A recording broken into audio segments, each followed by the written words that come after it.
Hello and welcome back to another update where I cover the latest developments throughout the front line in the Russo-Ukrainian war. We start out in the Zaporizhia front where the Russians have managed to break through the Ukrainian defenses in the center of the city, reaching the Ukrainian fortifications in the northern outskirts of it, and have pushed the Ukrainians out of the central parts of the village.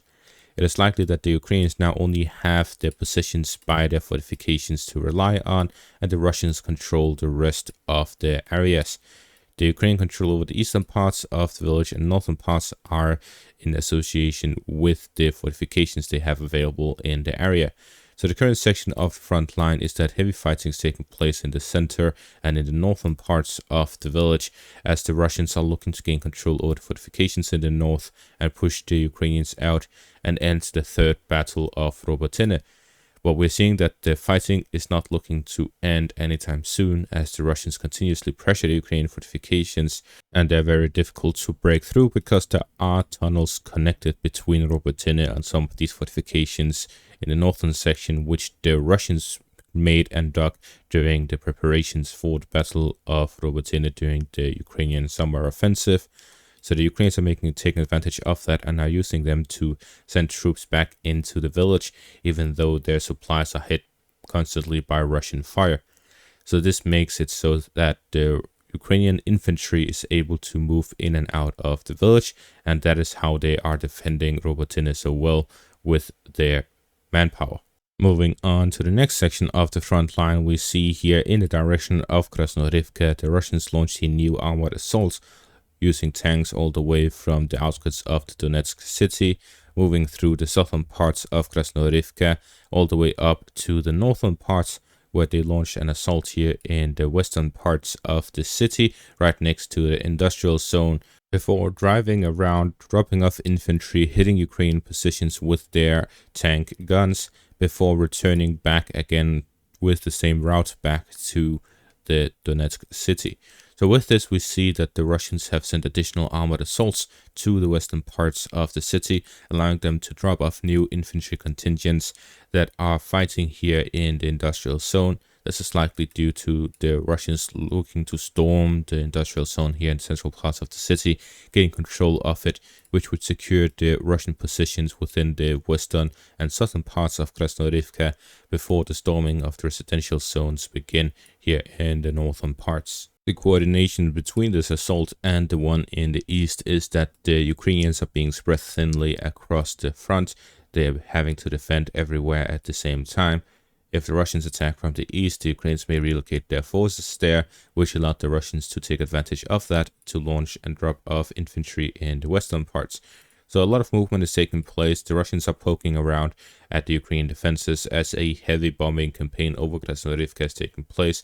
The Russian artillery and air force are intensifying their attacks on the Ukrainian positions within the city to weaken them now that heavy fighting is taking place, to avoid further Russian casualties and to try and bombard the Ukrainian positions everywhere. Moving on to the next section of the front line, we see here to the north of Avdiivka, the Russians have made significant advances both to the west of Ocheretyne and by Novokalinove, capturing the full parts of the town, gaining it under their full control, and attacking the Ukrainian fortifications west of Novokalinove from three directions: from the west from Ocheretyne, from the south, and from the east by Novokalinove.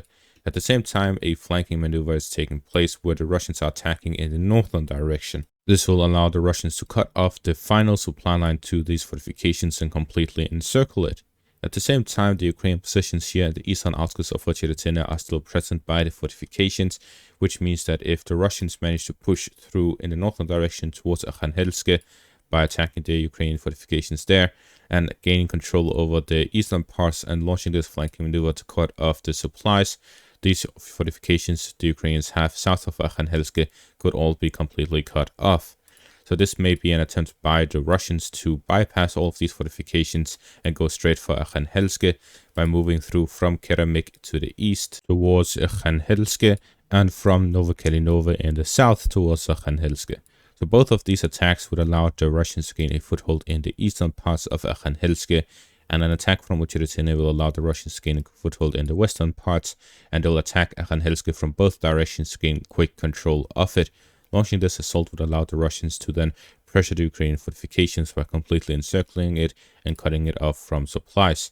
This will force the Ukrainians from either counterattacking towards the Russian positions or to withdraw their troops before getting encircled, or to risk encirclement of their forces. In the western direction here, west of Ocheretyne, the Russians have gained control over major fortifications here to the west of the village. This is in the direction of Ocheretyne, but it is clear that the Russians are also launching a similar assault by flanking to the north and launching direct attacks towards the west, where they're looking to cut off the supplies between Ocheretyne and the Ukrainian defensive line south of it. So with this, we see that the fighting will now start over Arkhangelsk and Ocheretyne, after the Russians fully captured Novokarinove and have pushed the Ukrainians out of Keremik, with the final cleaning taking place, where the Russians are looking to push out any remaining Ukrainian soldiers within the village. Fighting is now taking place as the Russians are looking to bypass the Ukrainian fortifications south of Arkhangelsk and push towards Novokarinove. If the Russians manage to capture Arkhangelsk, they'll be able to have secured this northern flank and push towards two areas in the northern direction through Novokarinove to cut off this highway between the defensive line from Konstantinivka and towards Pokrovsk. This will cut off one of the main supply lines to Konstantinivka. At the same time, we'll also be seeing attacks in the western direction towards Pokrovsk itself, and in the southern direction to gain control over the next Ukrainian lines of defense west of Avdiivka and create this bubble of territory west of Avdiivka to secure their supply lines and other significant positions here in the area. Moving further north in the direction of Chasiv Yar, the Ukrainians have pushed the Russians out of the Chasiv Yar outskirts. It is reported by Russian sources that this was a Russian withdrawal because they were looking to focus on the flanks rather than a straight attack towards Chasiv Yar. So the Russians were unable to take advantage of their foothold and push the Ukrainians out of the eastern parts of Chasiv Yar, and are now moving on to focus on the flanks towards Kalininia and the forest patches here to the south and north of Chasiv Yar. Gaining control of that would allow the Russians to cut off the supplies between the eastern and main parts of Chasiv Yar and would allow them to completely bypass the fighting there. So we are seeing that the Russians are focusing on the flanks rather than the center, but this also makes it more difficult to attack the flanks, as the Ukrainians would have a solid hold over the eastern parts, allowing for direct fire towards the forest patches and for supplies and reinforcements to be sent there to flank the Russian positions attacking on the flanks. What we're currently seeing across the front line is, I believe, very clearly a Russian ongoing offensive. However, it is being talked about a larger offensive. Something like the Financial Times, this article here, Russia's narrowing advantage in Ukraine, where it states, and I quote, "The officials said they expected Russia to launch a new large-scale offensive in late May or June." This is according to two senior Ukrainian intelligence officials.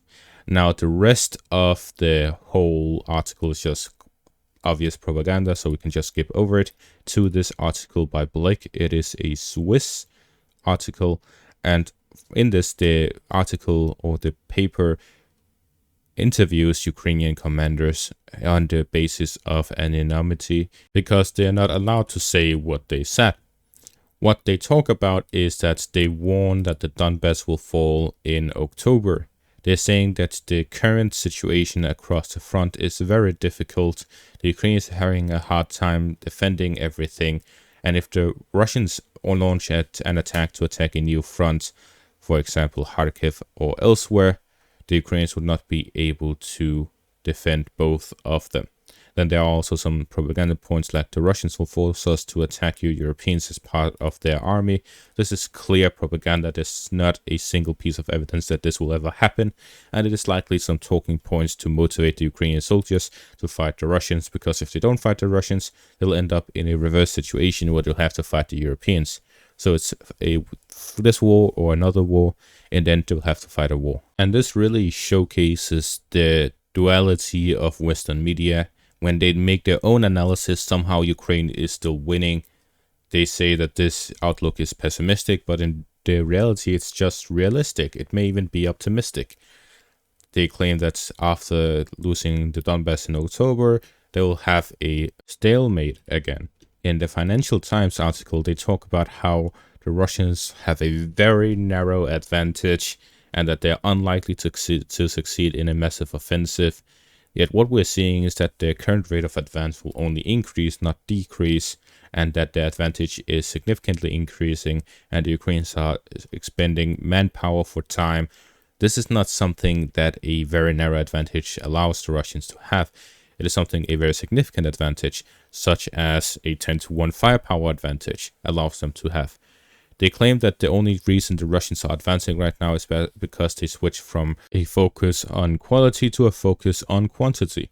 This is accurate, but that does not mean that they disregarded quality completely.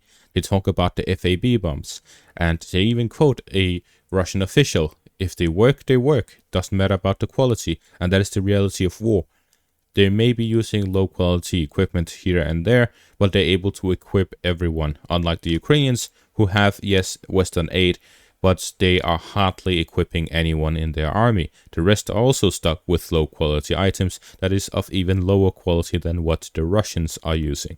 And this is why the Russian quantity over quality is a very significant advantage, because that is how the Ukrainians started this war, with quantity over quality.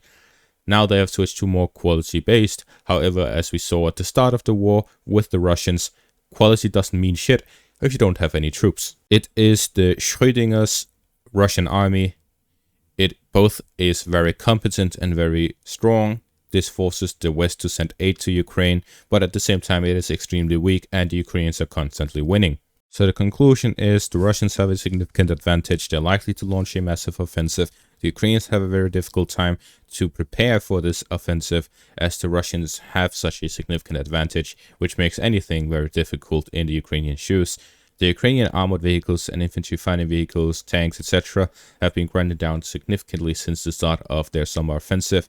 This makes it difficult for the Ukrainians to launch their own counterattacks, or even counterattacks towards the Russian offensive. If the Russians launch an offensive, it is always obvious that an attempt at a breakthrough would leave their flanks vulnerable, and this would allow the Ukrainians to launch a counterattack to prevent further advances by the Russians.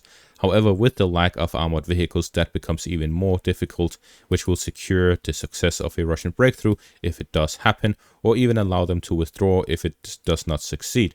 So this will significantly increase the effectiveness of a possible Russian offensive and the security of it, which is why it is likely that the Russians are planning to launch it sooner rather than later, as they currently have a significant armored vehicle advantage across the front. And that is going to be all for this update. Make sure to leave a like, subscribe, and check out my Patreon for additional content for paid subscription. Thank you all for watching and have a great day.